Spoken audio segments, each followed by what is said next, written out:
आप लोग जो बात कहते हैं, हमने इतनी डिबेट्स की हैं वक्फ को लेकर, लेकिन आज वो उसी वक्फ को लेकर वही नेता के बयान को लेकर बात हो रही है जो लगातार ये कहते रहे कि वक्फ कानून नहीं आना चाहिए। उन्होंने अपनी बात में ही बता दिया कि वक्फ कानून क्यों आना चाहिए। अब आप धारावी की बात कर लें, चाहे मैं हिमाचल के अलग अलग इलाके संजौली की बात कर लूं, वहां भी यही बात आई कि वक्फ की जमीन थी। यहां पर भी अगर वो पूरी की पूरी बस्ती अवैध है तो वक्फ का दावा कैसे आएगा कि वो कहते वक्फ की जमीन है। हर जगह जहां पर ये हंगामा हो रहा है वहां वक्फ की एंट्री हो जा रही है। ऐसा क्यों हो रहा है? देखिए, मैं आपको एक बात कहूँ, दरअसल दिक्कत क्या है कि भारतीय जनता पार्टी और उसकी भगिनी संस्थाएं और उसके जो लोग हैं कुछ जिनका काम ही ये है, मैं आपसे फिर से दोहरा रहा हूँ कि ये जो लोग भी बातें कह रहे हैं ना, चाहे ये कह रहे हो कि कोई भी, जैसे अभी एक कोई भाई साहब कह रहे थे पैनलिस्ट कि वो आर भारत का जो स्टूडियो है इस पे क्लेम कर देंगे। मुझे ये बताइए सुचारिता, बेसिक लॉ की बात करें, बेसिक कानून जो है, क्या अगर कोई भी प्रॉपर्टी के लिए कोई भी क्लेम करने जाता है तो बिना डॉक्यूमेंट के उसके तैयारी करने के लिए मना करिए। एक छोटा सा प्रश्न है, देश जानना चाहता है कि जज न्यूट्रल होना चाहिए या जज कोई कौम का होना चाहिए? जज न्यूट्रल ही रहता है भाई। न्यूट्रल भाई, अरे कौन होगा न्यूट्रल? अरे वहां से ठीक है, दानिश जी अपनी बात कर ले, आचार्य जी एक मिनट, आपके घर के अपने पिताजी होंगे या जज न्यूट्रल होगा? हाँ, पिताजी है। ठीक है, आपके पिताजी है ना? अच्छा, आप दोनों एक मिनट होल्ड करिए। दानिश जी, सिद्धार्थ जी, क्यों नहीं जज? अरे जज न्यूट्रल है ना, वो जज सुप्रीम कोर्ट में आपको विश्वास नहीं है?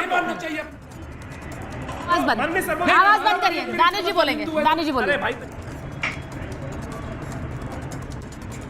देखिए, अब सवाल यहाँ ये है कि देखिए, ये लोग जो पैनल में जो लोग बैठे हैं ना, एक्चुअली में दरअसल वो जिम्मेदार लोग हैं और वो लोग देश को गुमराह कर रहे हैं कि भाई किसी ने भी क्लेम कर दिया तो उसकी ऐसे नहीं होती। किसी भी प्रॉपर्टी के लिए आपको प्रॉपर फॉरम में जाना पड़ता है कि ट्रिब्यूनल है, जैसे मान लो वक्फ है तो ट्रिब्यूनल में अगर आप जाएंगे तो ट्रिब्यूनल में आपको उसके बाकायदा आपके पास जो भी डॉक्यूमेंट्स है बेसिक, पहले उसका वेरिफिकेशन होता है, फिर उसका जो रजिस्ट्रार है वो देखता है कि हाँ इसमें कुछ दम है। अगर मैं मान लीजिए कि मैं आपके खिलाफ या आपके किसी भी कुछ डॉक्यूमेंटेशन पेश कर दूंगा, उसकी ऑथेंटिसिटी चेक की जाती है बाकायदा, उसके बाद अदालत उसको एंटरटेन करती है। ये सिस्टम है। अब दरअसल या तो ये सिस्टम समझना नहीं चाहते और आम जनमानस जिसको बेचारे को इसकी जानकारी नहीं है उसको भड़काने की और बरगलाने की काम भारतीय जनता पार्टी और उसकी भगिनी संस्थाएं कर रही हैं। या तो फिर मुझे ये बता दीजिए कि अदालत में कोई भी जाके किसी पे भी क्लेम कर देगा तो क्या उसका हो जाएगा? बताइए भाई, सिद्धार्थ जी जवाब दीजिए, सीधा सवाल पूछ रहे हैं वो। तो ये जो कह रहे हैं आप लोग मनमाने ढंग से, एक मिनट, आप लोग ये फैला रहे हैं कि वक्फ जहां हाथ रख देता है वो संपत्ति होती है। गलत जानकारी। बीजेपी तो बताइए भाई, में कहीं है नहीं, सड़क पर हमको तो नहीं दिखाई दिया है। नहीं, पर वो कह रहे हैं कि प्रचार ऐसा कर रहे हैं। इनको तो कहना ही पड़ेगा, इनको सुचारिता जी,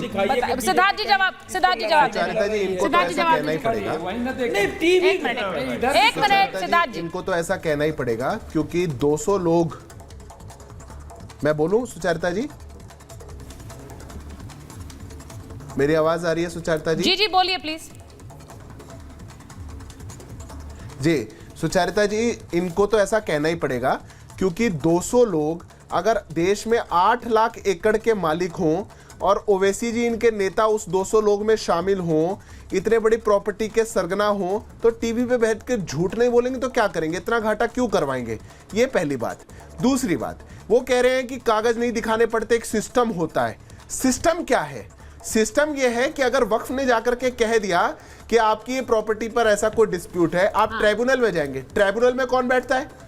सर्वेयर जो इनकी कौम का, जो जज जो आपकी कौम का, रजिस्ट्रार जो आपकी कौम का।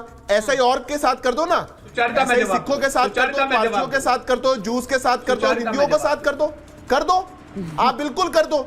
आज इस देश के अंदर सुचारिता जी, जहां पे प्रभु श्री राम पैदा हुए और राम देश के आराध्य हैं, उनके मंदिर, उनके जन्मस्थान पर मंदिर बनाने के लिए तो आपको सुप्रीम कोर्ट में लड़ना पड़ा इतने साल, 400 साल की लड़ाई लड़ी, पर वक्फ वाला आके बता देगा ये सिस्टम है। ये सिस्टम में आप आइए, ट्राइब्यूनल ने कह दिया है कि ऐसा हो गया। ये सिस्टम बनाया कांग्रेस और समाजवादी जैसी पार्टियों ने, पहली बात। और दूसरी अंतिम बात सुचारिता जी, कौन से कागज देंगे ये लोग? 1600 साल पुराना मंदिर जो इस्लाम से पुराना है उसको ये क्लेम करेंगे, कागज कहां से लाएंगे?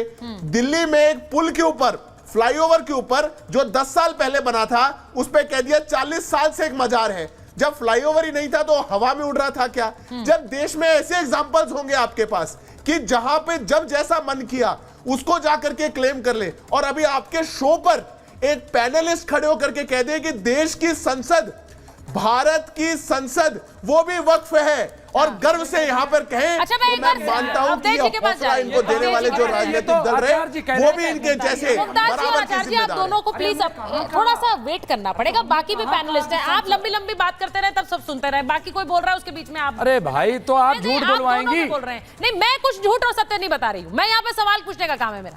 झूठ सत्य वो जनता तय करेगी। अवधेश जी, जो बात उन्होंने सिद्धार्थ जी ने बोली है कि कांग्रेस ने और समाजवादी पार्टी ने काम किया वक्फ की संपत्ति, वक्फ के झोले भरने का, इस पर मैं चाहती हूँ एक रिएक्शन दें, बस समय बहुत नहीं, देखिए ऐसा है कि वक्फ एक्ट जब जब इसमें ताकत दी गई है, कांग्रेस क्राइसिस में रही है। 1954 में ये वक्फ बोर्ड कानून बना, उसको लागू भी नहीं किया, ऐसा ही छोड़ दिया।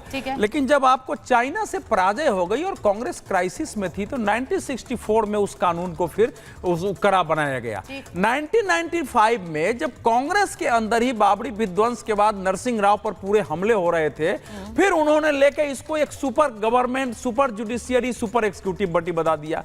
2013 में जो चौथी बार उसमें परिवर्तन हुआ है, जब कांग्रेस क्राइसिस में थे, सारे स्टेट में वो चुनाव हार रही थी, लग रहा था कि 2024 का चुनाव लूज कर जाएंगे, मुसलमान हमसे कट गया है, तो उन्होंने फिर इसको और कड़ा कर दिया। तो ये तो इसकी हिस्ट्री है। वैसे ही उसी समय ये कानून उतना कड़ा बनाया गया, वो पॉलिटिकल मोटिव से लाया गया।